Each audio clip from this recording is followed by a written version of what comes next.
Hello. Sorry.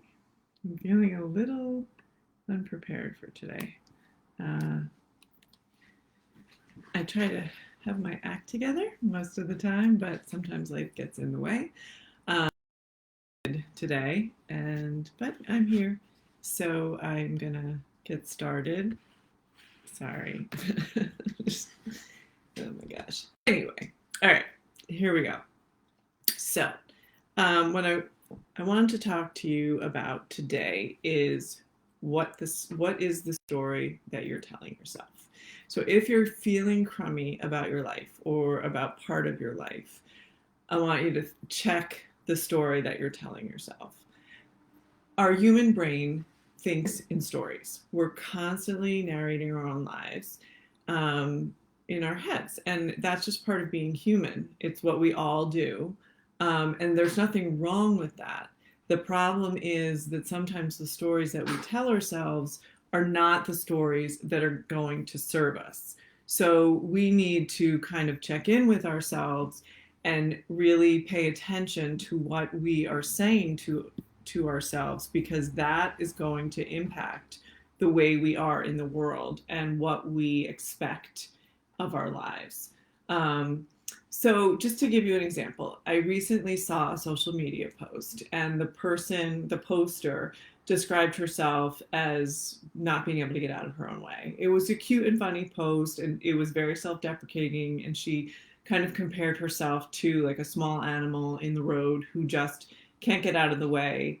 There's a car coming at them, and they just are so frozen that they just can't move out of the way. And so there were a lot of likes and a lot of Me Too's. And, I think people connected to it. But it was really kind of damaging, both to the poster and also anyone else who was reading it and taking that story on for themselves. Because the story driving that post is that I'm a hot mess. I can't get out of my own way. I can't get my shit together. You know, I'm all over the place. I'm a disaster. I'm a walking disaster. And so, my question to you is, how can telling yourself that story ever help you or serve you as you move through your life? If you wake up with that story in your head, you wake up thinking, I'm a hot mess, I can't get out of my own way. How are you feeling about yourself and your life before your feet even hit the floor in the morning? Just think about that. And in case you're not sure, I'm going to tell you, you will be feeling like shit. And that's going to be reflected in the way that you show up in your life, the way that you interact with other people, the way that you hold yourself, the things that you say, the things that you do, or the things that you don't say or that you don't do. And other people are going to pick up on that. Even if they don't consciously pick up on it, they're going to sense it in some way, and that's going to change the way that they interact with you. So, what you think, the story that you're telling yourself, truly matters in your day to day life. Sometimes people will say, oh no, but you know what? When I have these negative thoughts about myself, it does serve me because it motivates me to do better. When I'm really hard on myself and critical of myself, and I think, God, I'm such an idiot, I can't believe I did that, that pushes me to want to do better the next time. I'm going to tell you that that's probably not true. When we judge ourselves and we criticize ourselves and we shame ourselves, we put ourselves into a stress response, which makes it harder to think clearly and figure out what to do to make positive changes. So you think, oops, there we go. We think that, you know, being the drill sergeant in our heads to ourselves is going to help us do better. It actually doesn't. And we think sometimes that telling ourselves a positive story is kind of going easy on ourselves. But really, it is radical self-care. So I want you to remember that. I also want you to remember that we all do it. We all go down the rabbit hole of the negative story. So when I listen to other coaches talking about this and I hear them say, I never do this. I never tell myself that I can't do it. I never tell myself that it won't happen. I never do that. I always feel a little skeptical because it's not true. We all have human brains. And even if you are a master at managing your own mind and being aware of your thoughts, inevitably you are going to have days, you're going to have moments where the doubt creeps in, where you start to wonder about yourself. So you start to wonder about, can you really do this? So I don't want you, if you are listening to this and you think, okay, I'm going to start paying attention to the story I'm telling myself. When you catch yourself in a negative story, I don't want you to use that against yourself. I don't want you to think, oh God, I'm doing it again. Oh God, I'm such an idiot. Because there we go, right? Back into the negative story, and we're kind of doubling down on that. So what I want you to do is say, oh, I'm doing it again. This is what I do when I feel anxious. This is what I do when I feel insecure. This is what I do when I doubt myself. And you're going to kind of stop yourself and say, okay, this is my brain being human. And you're going to give yourself a pep talk. You're doing the best you can. Is this story really true? What could be true instead? What is possible? And see if you can start, even if it's only for a minute or two at the beginning, start to shift your thinking to other possibilities. The more you do that, the easier it becomes, and the more you build that muscle so that you can be in that positive story for longer periods of time. Again, it's never going to be perfect. We are always going to go to the negative story at some point. That's okay. It doesn't mean anything's gone wrong. But what it does mean is that we want to then try and guide ourselves back to the more positive story. And you may have, like, if you really work on this, you may get to a point where you are in, especially like about a particular thing in your life, you may be in that positive place 80, 90, even 99% of the time.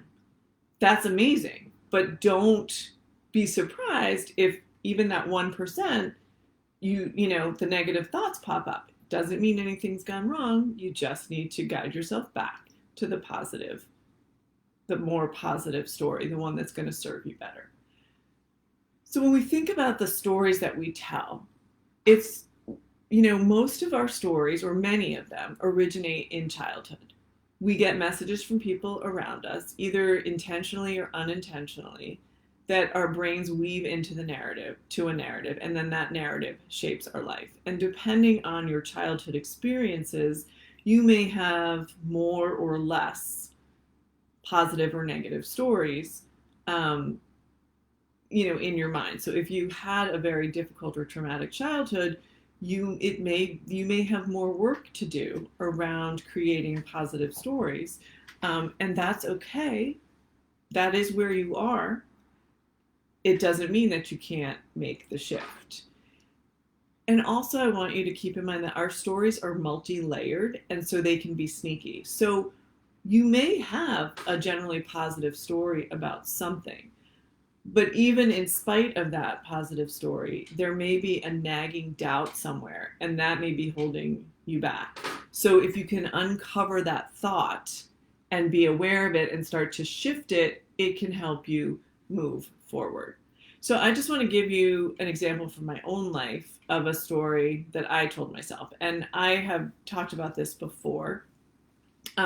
But for years, the story that I told myself was that I was emotionally fragile and I needed to be taken care of. I thought that I couldn't take on too much at once and that I needed to avoid situations that would require me to do that. And when I think back on it now, I realize that that story came from messages that I got during my childhood. And honestly, when I think about it from the perspective that I have now, I'm going to say the large majority of those messages were not truly messages that other people were trying to give me. They were my interpretations of what other people said and did. And then they were reinforced by the decisions that I made because I believed those things. Because our brain always wants to find proof that it's right. So it's going to do everything in its power to keep creating the same situation over and over again and kind of making up lies at times, or, seeing things in a very specific way to kind of keep up that narrative and help us to believe that we're right. So the story that I was telling myself about my emotional fragility meant that I was afraid to go back to work after I had my children because I thought I had two children and I felt overwhelmed and I felt like I never had enough time and I wasn't working. So how was I possibly ever going to go back into work? I was a teacher. And before I had my children, I was that person that was, in early, left late. I put a lot of time and effort into my job. And I didn't see how I could possibly do that now that I had children. And I didn't see how I could possibly do things differently because I was balancing the two. So, but I did go back to work. I went back into the classroom for 3 years. It was kind of a disaster on multiple levels. I was overwhelmed all the time. I felt like I wasn't doing a good job. It was just really difficult. And so I proved myself right. Can't do it. So I left. And so that was one thing that I proved myself on.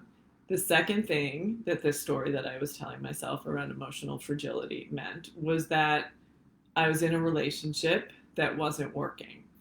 And because I didn't think I could handle, a lot, I was afraid to really dig in and see, could that relationship be saved? I was afraid to have the hard conversations. I was afraid to say the hard things because if I dug in, one, I'd have to be vulnerable and put myself out there, have those difficult conversations.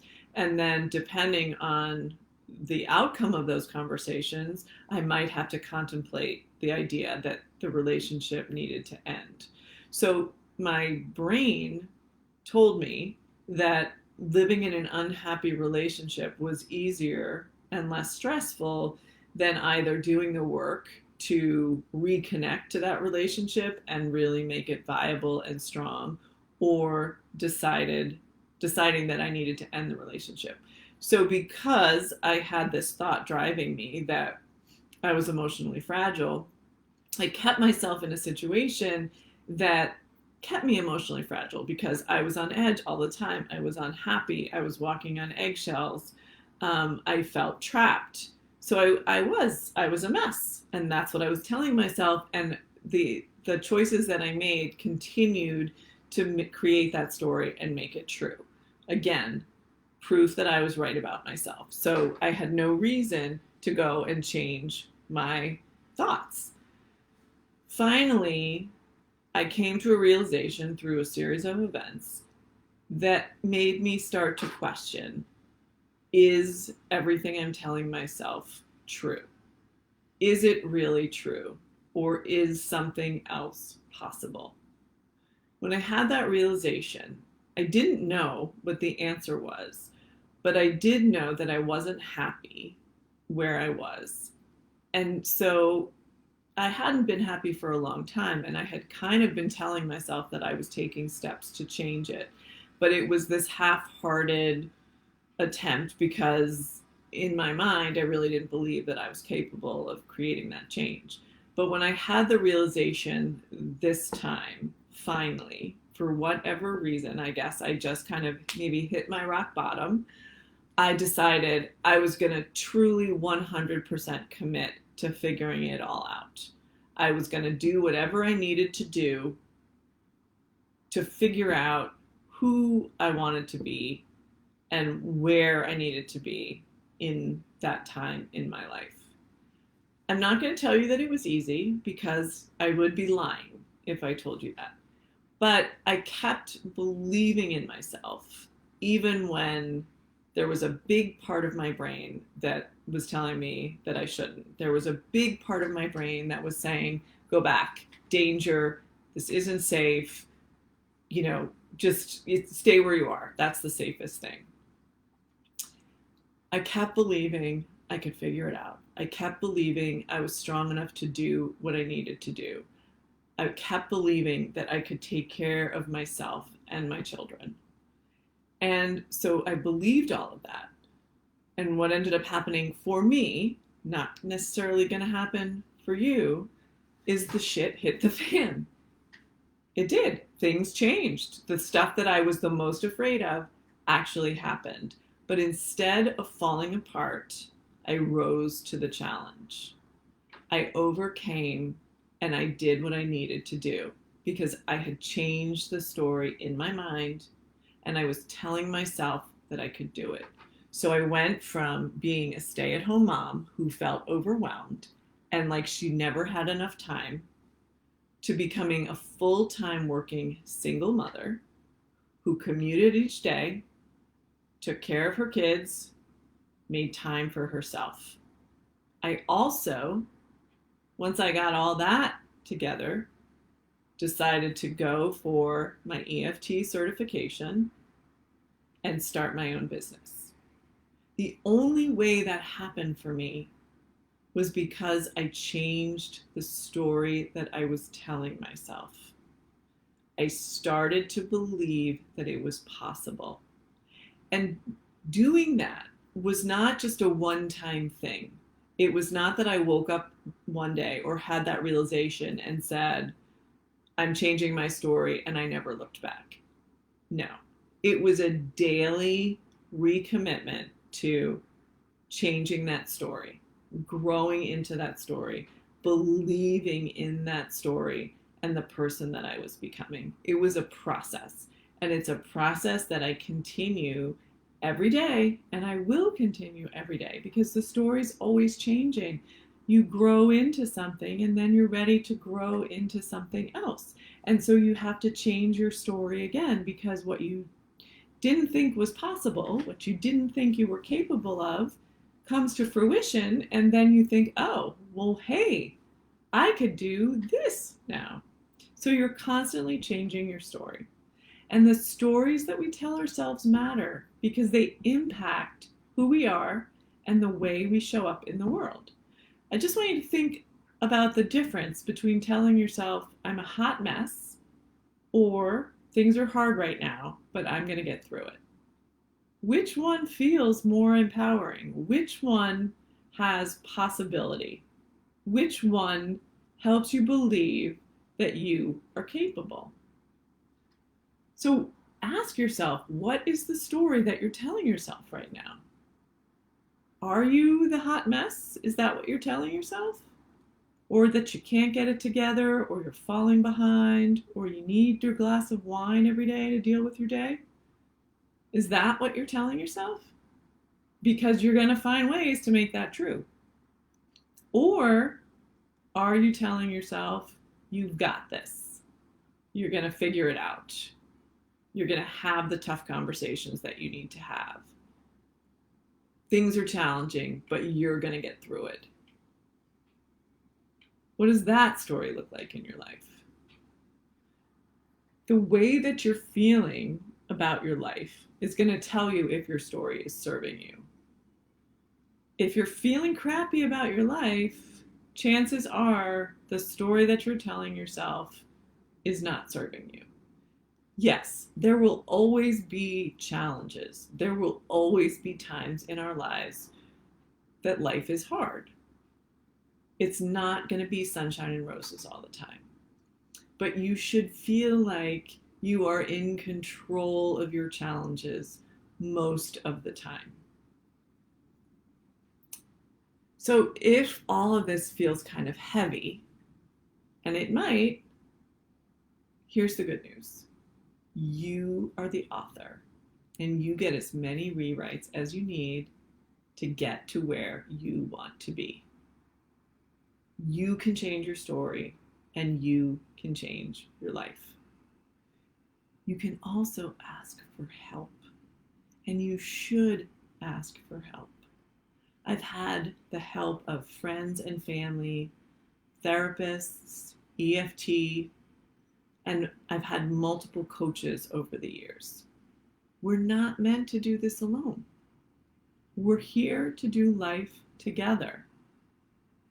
So don't think that you have to do it on your own. You don't have to figure it all out.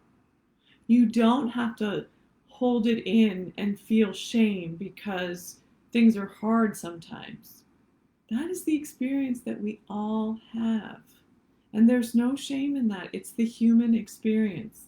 Life is 50-50. We're going to have the great times and we're going to have the hard times. And the more that we can band together and support each other, the better off we'll be. So reach out to somebody that you trust and share your story so that you can change it if that's what you need to do.